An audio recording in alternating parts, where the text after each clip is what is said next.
आपकी टीम की बात करें, टोली की बात करें तो एक प्रकार से संघ में कहा जाता है कि काम बढ़ता है मित्रता के आधार पर और आपकी टीम में जो आपका मित्रवत व्यवहार रहता है, उसके आधार पर भी काम बहुत बढ़ता है। तो ऐसे ही आप जब जिला कार्यवाह थे या तहसील कार्यवाह थे, उस समय की आपकी टोली के कुछ लोग ध्यान में आते हैं? हाँ, मेरे टोली में एक तो लालचंद जी सैनी, जी। जो मेरे ही गांव के हैं, सैनीपुरा थोई के, जी। वो थे। एक दातारामगढ़ के श्याम जी स्वामी थे। एक हमारे जिला प्रचारक उस समय के धनंजय सिंह जी थे। जी। ये जो टोली थी, ये जुझारू टोली थी और उस समय जिले में 107 शाखाओं का हमने व्रत दिया था और वो 107 शाखा हम टोली के लोग आपस में संभाल करके उसकी संभाल करते थे। बहुत अच्छा समय था वो। जी। ये टोली वास्तव में प्रेरणादायी टोली थी। तो ये टोली हुई आपके जिला कार्यवाह रहते समय जी। और तहसील कार्यवाह थे आप उस समय की भी कुछ ध्यान तहसील- रहा, बहुत पुराने कार्यकर्ता हाँ, रहे। तहसील कार्यालयों में वास्तव में उस समय हमारे वरिष्ठ कार्यकर्ता थे शिव कुमार जी शर्मा अजीतगढ़ के। जी। उनसे हमने बौद्धिक क्षमता अच्छी सीखी और प्रचारक थे राजेंद्र जी त्रिवेदी जी। और श्याम जी शर्मा श्री माधोपुर के। ये जो टीम थी जी। इन्होंने मिलकर के और एक अच्छा वातावरण बनाया तहसील में और मजबूत केंद्र स्थापित किए। उस समय तहसील में 18 शाखाएं चलती थी। अच्छा, तो श्याम जी भी उस समय आपकी टीम में थे? जी। प्रहलाद जी सोमानी भी उसी समय थे? हाँ, प्रहलाद जी सोमानी भी थे, लेकिन प्रहलाद जी उस समय कम मिलता था इसलिए नगर से बाहर नहीं निकल पाते थे। अच्छा। लेकिन बाकी कार्यकर्ता बाहर भी प्रवास करते जी। आपने जैसे बताया लंबे समय तक संघ शिक्षा वर्गों में शिक्षक के रूप में भी गए, तहसील कार्यवाह, जिला कार्यवाह भी 11 वर्ष तक रहे, बहुत बड़ा कालखंड रहा। उसके बाद में जब आपको इस संगठन श्रेणी से सीधे क्रीड़ा भारती में जिम्मेदारी देने की बात हुई और जब जिम्मेदारी मिल ही गई, बात क्या हुई? जिम्मेदारी जब मिल गई तो मन पर कैसा क्या प्रभाव पड़ा? क्योंकि अलग तरह का काम हो गया होगा ना थोड़ा। एक मानव स्वभाव है और मानव स्वभाव में स्वाभाविक है कि जब मैं संघ में बिल्कुल सक्रियता से काम कर रहा हूँ तो मुझे इधर क्यों भेजा। तो 2-3 महीने मैं बिल्कुल खिन्न रहा, कहीं जाना आना कुछ नहीं किया।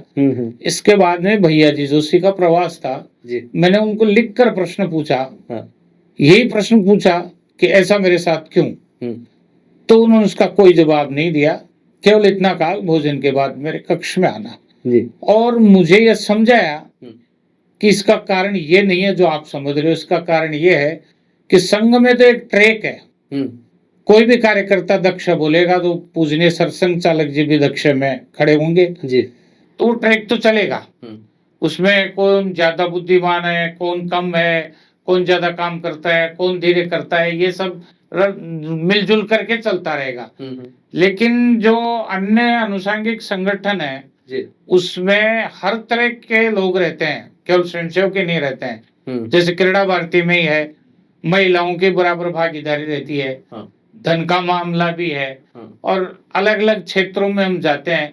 हमें तो बड़ा ये होता है कि कभी होटलों जैसी सुविधा में रुकते हैं तो हमें ये आश्चर्य होता है कि यार हम तो पैकेट की रोटी खाने वाले थे, कहाँ ये लग्जरी व्यंजन आ गए, तो बड़ा आश्चर्य होता है। लेकिन क्षेत्र है उसके अनुसार। तो उन्होंने भाई साहब ने ये समझाया कि ये क्षेत्र है ना वो तलवार की धार पर चलने वाले हैं। इसका पैसा लेकर कोई जा सकता है, संगठन को गलत दिशा भी मिल सकती है, कोई उसका जो मूल उद्देश्य है उससे भटका भी सकता है। इसलिए भैया तपे तपाए कार्यकर्ताओं को अनुषंगिक संगठन में भेजा जाता है। दत्तोपंत जी ठेंगड़ी को मजदूर संघ में इसलिए भेजा था और आज उसका परिणाम यह है कि वो प्रथम नंबर का संगठन माना जा रहा है। तो ऐसे कार्यकर्ताओं की देख करके रुचि या फिर आदेश संघ का वो भेजा जाए। इसके बाद में मैंने काम शुरू किया और जब मैं आया तब केवल जयपुर महानगर में क्रीड़ा भारती का संगठन था। धीरे धीरे प्रवास करके आज 14 जिलों में इकाइयां हैं हमारी और संघ के कार्य दृष्टि से 24 जिलों में हमारा इकाइयों का काम है। 2 महानगरों में अच्छा काम हो रहा है। और क्रीड़ा भारती के काम पर भी हम आएंगे, लेकिन उसके पहले दर्शकों को ये बता देना बहुत आवश्यक है कि जो लोग कई बार ये सोच लेते हैं कि संघ में अलग अलग प्रकार के काम हैं, जिस तरीके से सीधे शाखा से जुड़ा हुआ काम है जिसको संगठन श्रेणी का काम कहा जाता है, उसके अलावा आनुषंगिक संगठनों के काम हैं, उसके अलावा कुछ गतिविधियों के काम हैं। तो जिस तरीके से स्वयं कैलाश जी ने अपना अनुभव बताया कि एक बार तो मन में यूँ विचार आया कि कहाँ मैं सीधे शाखा वर्किंग का काम करने वाला व्यक्ति और कहाँ किसी दूसरे संगठन में भेजा जा रहा है। लेकिन जैसा वरिष्ठ अधिकारियों ने कहा और वास्तविकता भी ये है कि एक ढर्रे पर तो कोई भी चल सकता है, एक लाइन पर तो कोई भी चल सकता है। जो लोग संघ के विचार से अनभिज्ञ हैं, सामान्य समाज में जाकर और फिर संघ के विचार के अनुकूल आप काम खड़ा करें, ये काम हर किसी के बस का नहीं है। इसके लिए विशेष रूप से जैसा शब्द का उपयोग हुआ, तपे तपाए हुए और विचारधारा में पूरी तरह से रचे बसे लोग और जिनमें कुछ न कुछ विशेष योग्यता होती है कि केवल संघ के कार्यकर्ताओं के बीच नहीं, सामान्य समाज में जाकर जिनको काम करना है, ऐसे लोगों को गतिविधियों में भेजा जाता है, ऐसे लोगों को आनुषंगिक संगठनों में भेजा जाता है और वहां जाकर वे संघ के कार्यकर्ता अपनी रीति नीति से सबको अपना बनाकर और संगठन का विस्तार करते हैं। जैसे क्रीड़ा भारती के बारे में अभी कैलाश जी ने बताया, प्रारंभ में काम शुरू ही हुआ था, लेकिन प्रवास से, स्नेह से, संपर्क से उस संगठन को आगे बढ़ाने के लिए ये लगे हुए हैं। अभी जानना ये चाहेंगे कि क्रीड़ा भारती जो संगठन है उसका गठन कैसे हुआ, वो भी आपने बताया, काम कितना बढ़ गया है वो भी आपने बताया। गतिविधियां क्या होती हैं, करता क्या है क्रीड़ा भारती, किस प्रकार के आयोजन होते हैं? क्रीड़ा भारती की शुरुआत तो सूर्य नमस्कार से हुई थी जी। सूर्य नमस्कार एक बहुत उपयोगी व्यायाम है और मैं तो ये कहता हूँ कि सारे खेलों में ऊर्जा समाप्त होती है, खर्च होती है। सूर्य नमस्कार से ऊर्जा रिचार्ज होती है शरीर में जी। उसको हमको समाजव्यापी बनाना था। उस समय सूर्य नमस्कार से हमने शुरू किया। अच्छा। फिर तय हुआ कि 5 तरह के कार्यक्रम हम करते हैं। शुरुआत करते हैं हम हनुमान जन्मोत्सव से। अच्छा। ये हमारा सत्र की शुरुआत है जो चैत्र शुक्ल की पूर्णिमा को आता है। इसके बाद में योग दिवस हमारा एक कार्यक्रम है जिसमें योग करवाते हैं। योग को भी अब समाज में स्थापित विश्व में ही स्थापित हो रहा है। हाँ। तो एक तरीके से देखते हैं। और तीसरा कार्यक्रम आता है खेल दिवस 29 अगस्त को।